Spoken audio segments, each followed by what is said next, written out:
Hello, dear students. Very warm welcome to Dr. C. Ahmed YouTube channel. Today I am going to talk to you people on chapter 7 of the novel A Passage to India by E.M. Foster. This chapter can be understood in three ways only. Number one, there is a detailed introduction to Mr. Fielding. Number two, the possibility of having friendship between a white man and an Indian that has been shown here. And after that, a few more touches of light will be thrown on the character of Dr. Aziz and the Hindu professor. So let's first of all begin with the introduction to Mr. Fielding. We start with the reading of these yellow lines. This Mr. Fielding had been caught by India late. He was over 40 when he entered that artist portal, the Victoria Terminus at Bombay, and having bribed the European ticket inspector, took his luggage into the compartment of his first tropical train. So the start is from 2 points that Mr. Fielding entered India from Bombay, and very beautifully the writer puts it by saying it artist portal, the Victoria Terminus at Bombay. But the important thing is that he had to bribe the ticket inspector in order to get a space. So India for the white man was a place of bribe, was a place of money, was a place of some kind of bad doing or good doing. But whatever the case may be, here we find about Mr. Fielding that he was 40 years of age. And next lines are also available here that let's talk about. His career, though scholastic, was varied and had included going to bad and repenting thereafter. By now he was a hard-bitten, good-tempered, intelligent fellow on the verge of middle age. With a belief in education, he did not mind whom he taught. Public schools, mental defectives, and policemen had all come his way, and he had no objection to adding Indians. Through the influence of friends, he was nominated principal of the little college at Chandrapur, liked it, and assumed he was a success. He did succeed with his pupils, but the gulf between himself and his countrymen, which he had noticed in the train, widened distressingly. He could not at first see what was wrong. He was not unpatriotic. He was always got on with the Englishmen. This paragraph further throws light on the thinking and character of Mr. Fielding. We read in the beginning that he was a person who had spent a long time in England. He was middle aged and so has been dealing with all types of people. For example, in these lines, we read that he was hard bitten, good tempered, intelligent fellow. These lines go to indicate that he was a person, possibly, who has been living among the people who were, not sometimes good, not sometimes bad, but still he was a person who could bear all that. And that is why we are being told here that he loved to teach the people, that he wanted to talk to the people as well. So it was not a problem for him to, teach the Indians also, as he could teach anybody there, and therefore he was a different person. He did not feel like the other English people felt, and he became principal with the influence of some of his friends. And so, as a result, one can see that he was teaching the Indians. But then, this very idea of the Indianness made him different from the people he was dealing with. And because of all that, he felt that he could not be as good to the Indian people as he wanted to be. So in that way, he thought that it is his success that he could, talk to the Indian people, he could teach to the Indian people. So that was the very difference which possibly one can understand he had with the Indian people. Let's proceed further and find certain more things there. Most of the time, he felt that he was different from his English fellow men, like him, and he had been thinking, as we read here in these lines, that most of the times he thought about. For example, here we find about him that he was most of the time thinking that the things were not good, as he wanted to make them good, but his British fellows did not like him doing so.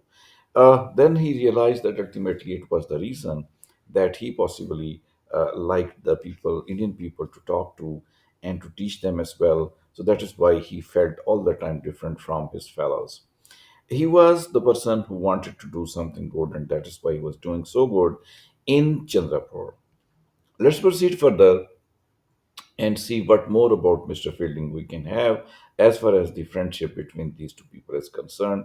We know in the last chapter we read that Mr. Fielding had invited Dr. Aziz to his home. Dr. Aziz has reached there, and the very beautiful matter that of the we will find the beautiful matter of the stud of the collar.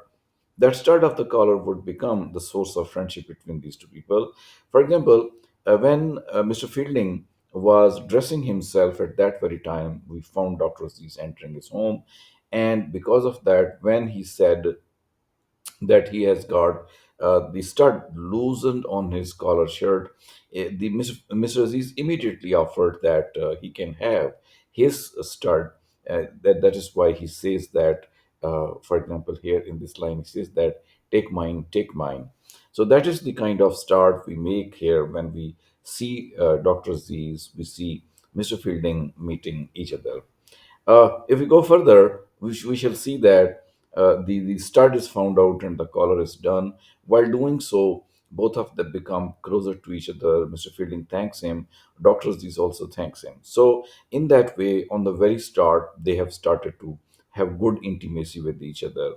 And preliminaries were ignored, and that is why more and more friendship was taking place between these two people. On a cup of tea, they have gathered, and because of all that, it was possible for them to start with the friendship. Now, the notion that no friendship was possible between the Indians and the Englishmen was challenged in these paragraphs, and that is why we can see that the good character of Mr. Fielding, as far as in comparison to the other Englishmen, and good character of Dr. Aziz has brought them together, and the possibility of friendship was coming up. The same thing possibly can happen with the Hindus also. The Hindus were also Indians, but they had a different feeling, and that is why possibly they could not come close to Mr. Fielding when he was having tea, when he was taking lunch, because these people all the time had their own notions of religiosity, and possibly they couldn't come close to that.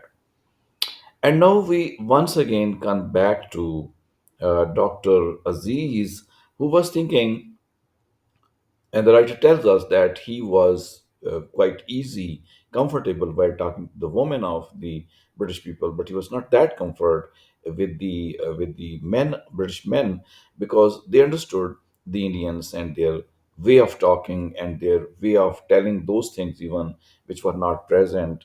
But when Aziz felt that Mrs. Moore, who was very old one, and Adila, who was not that young, that type of sexually attractive, he could talk to them very fluently. He could talk to them quite easily and comfortably. He here gives his remarks about Miss Adela. For example, he says that Adela's angular body and the freckles on her face, terrible defects in his eyes, and he wondered how God could have been so unkind to any female form. His attitude towards her remained entirely straightforward and in consequence. So he was not, uh, terrified of the beauty of Adela Quested, because she was plain as most of the time young English women can be, and according to him, that was a source of comfort for him because he didn't feel threatened by the sexuality of that woman and could talk to her as well. And this goes to reflect, therefore, Dr. Aziz's thinking about the woman and her body, how she would appear, and how he would feel attracted towards her. As he didn't feel attracted towards Adela, Mrs. Moore was quite old woman, and that is why he was quite comfortably able to talk to these people. So another characteristic of Dr. Aziz's character comes before us. And he also has got the views, along with Mr. Fielding, about the Hindus, as we read in these lines. For example, the word Silak has been used here, like the Silak Hindus, for example, the word is used. This goes to show that there is something in the lifestyle of the Hindu people of that time.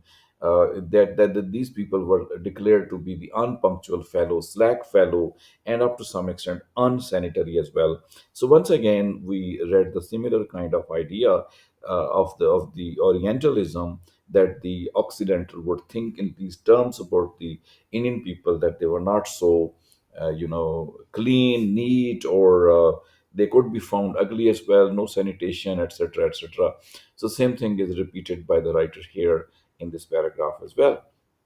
Okay, then going further, more things about Mr.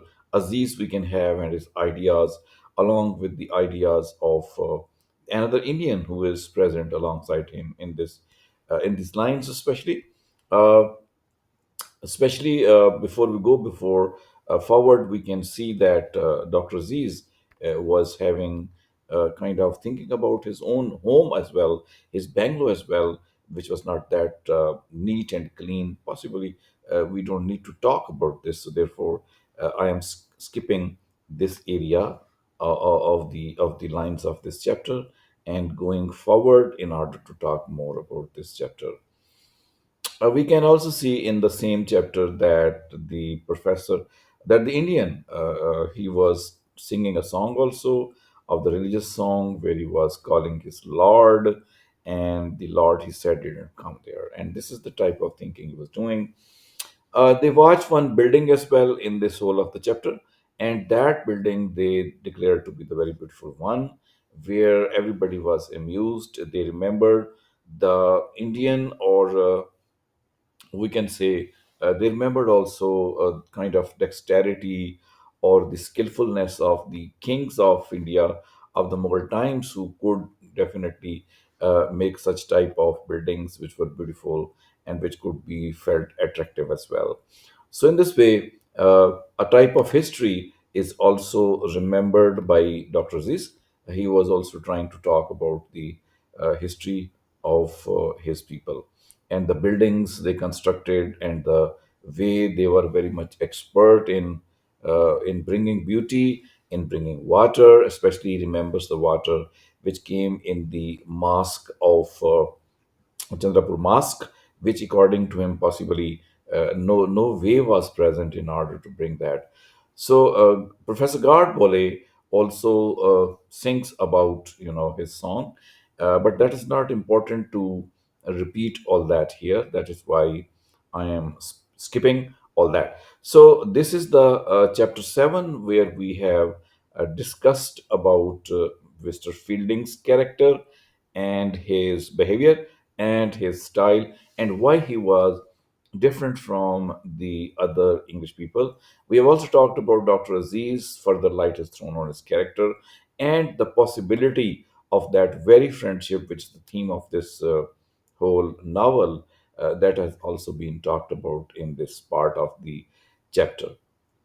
And so ultimately, we reach to the end of the chapter where leave taking scene is taking place, and we can see that everybody is taking leave. For example, if you look at this paragraph, which is captioned Goodbye, Mr. Fielding, goodbye, Mrs. Moore, goodbye, Mr. Fielding, goodbye, Miss Quested, goodbye, Dr. Aziz, goodbye, Mrs. Moore, goodbye, Dr. Aziz, goodbye, Miss Quested.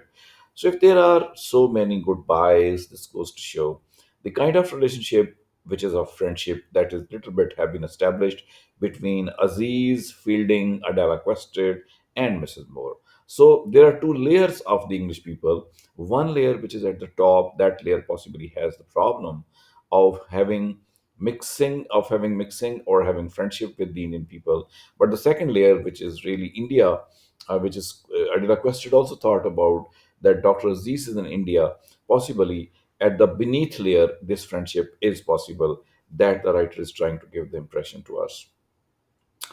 And so, in that way, we find that whole chapter has been discussing this type of things. That song of Professor Godbo has also been talked about. And now the chapter ends. We shall be beginning with chapter 8 next time. So let us have a repetition once again that what we have studied in this chapter. This is again Mr. Fielding, who has been talked about in detail, and the reason why Mr. Fielding is not that liked by the other white men, and why Mr. Fielding was all the time in favor of the Indian people, and why he became a professor. All this has been talked about. Then, how does the friendship begin with Mr. Fielding and Dr. Aziz? This is also another thing discussed in this chapter, which is definitely chapter 7 of the whole whole novel, which is written by Forster and has been written by Whiteman about the post-colonial or colonial India. So here we reach to the end of this chapter 7. Uh, Hopefully, some of the things have been understood by the students. If you like it, do not fail to hit the subscribe button and the like button. And if you like, you can give comments as well. So stopping here for this moment. See you in some next video. Thank you.